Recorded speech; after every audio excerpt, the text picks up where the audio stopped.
ba, Orion? Aha. Tingin nga. O, dahan-dahan ka.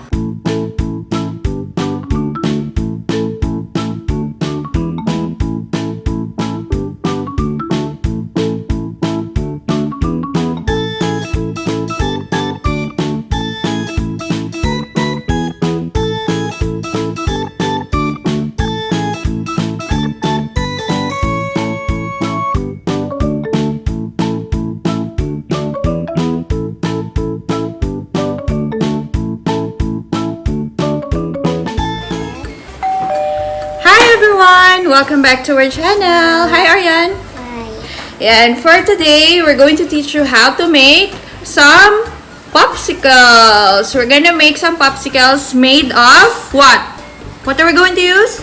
Dutch mill. So, ito. Gagamit tayo ng mga Dutch mill. Ayan. Pasensya na kayo kasi hindi ako makapag-vlog ng maayos because naiwan namin yung tripod kina mama.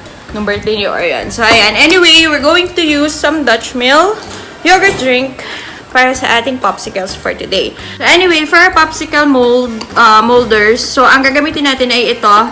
So, nabili ko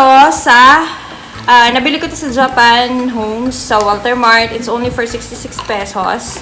Siguro sa Daiso Japan, meron din, or sa mga DIY shop, sa Mr. DIY, or saan pa ba? Basta yun, yung mga Daiso, ganyan. Meron. 66 pesos and sulit na rin siya kasi 8, good for 8 popsicles. So, ayan. Ang mamold natin ay total of 8 popsicles dito. And, ayun, nalinisan ko na siya. So, ready na tayo para gumawa ng ating popsicles.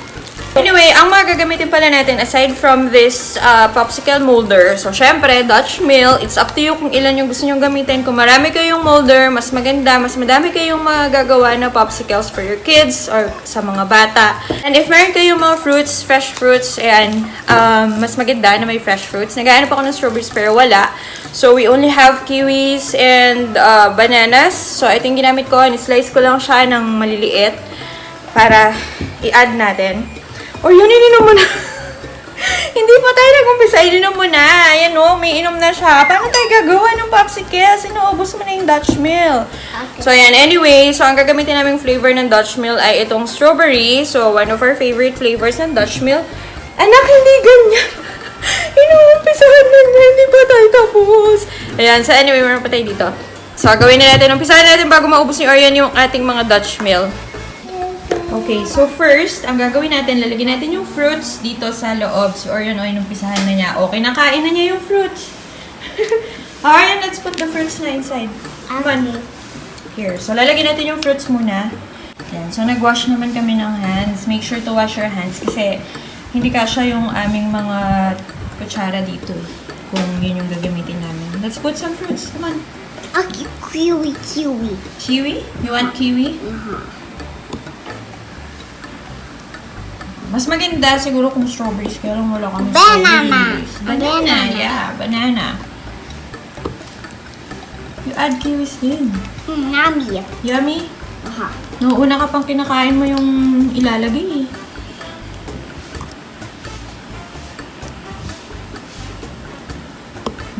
Yan, so we're done putting some fruits inside. Ayan, huwag nyo na lang pakapuno kasi baka wala ng space yung Dutch mill.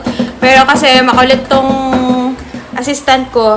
Although hindi naman siya masyadong puno, okay lang. Okay pa rin naman siya. Diba, Arian? Yan, so may mga fruits na para mas maganda. And after natin ilagay yung fruits, ilalagay na natin yung... Ano lalagay natin? Dito. Dutch mill. Lalagyan na natin. Ipo-pour natin yung Dutch mill dito sa loob ng molder together with the fruits.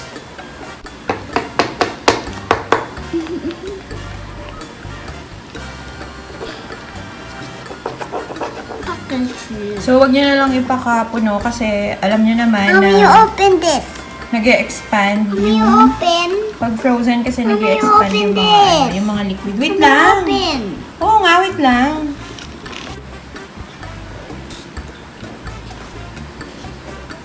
Yan, so far, nakadalawang Dutch mill lang kami na inad. Pero dahil nga madami yung fruits na nilagay namin, so hindi man naubos yung pangalawang Dutch mill. Ayan, iniinom na ni Orion. Diba, Orion?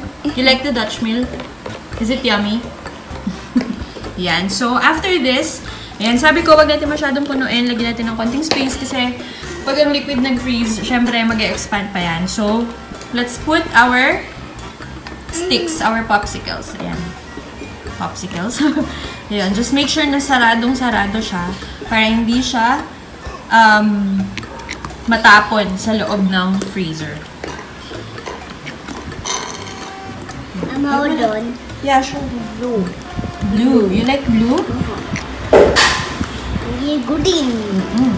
Be pink. Yes. Be pink.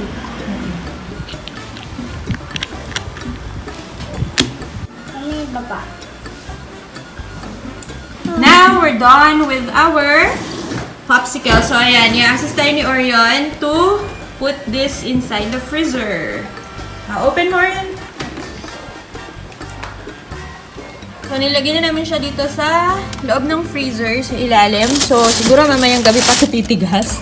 But, let's see. Kasi, morning naman ngayon. So, mamaya i-check natin. And then, we will show you kung anong naging itsura niya. Okay, let's close na. Let's close na. Huwag mong gagalawin yan, Orion, ha? Okay. One sleep. One sleep, yeah. One sleep. And so, matigas na siya. And, tinry ko nang alisin yung isa. Kinakain na ni Orion. Hi, Orion. Can you see? Is it yummy? Yummy na. Yogurt. Dutch meal na.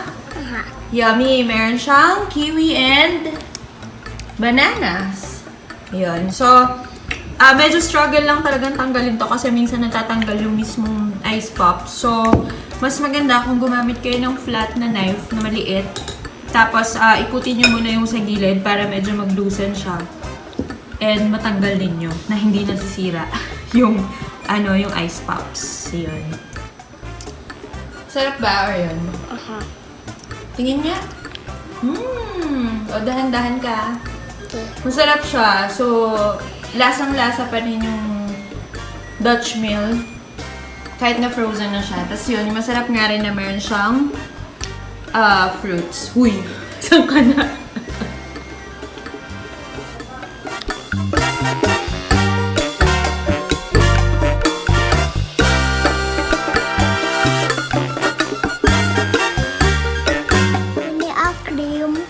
Thank you for watching our video, and if you haven't subscribed yet, please subscribe on our channel, like this video, and comment. Ayun, bye na, Orion. Bye. Bye. Bye. See you on our next video. Cookie Monster. Cookie Monster? Yeah, you're wearing Cookie Monster. See you on our next. See you on our next video. Bye.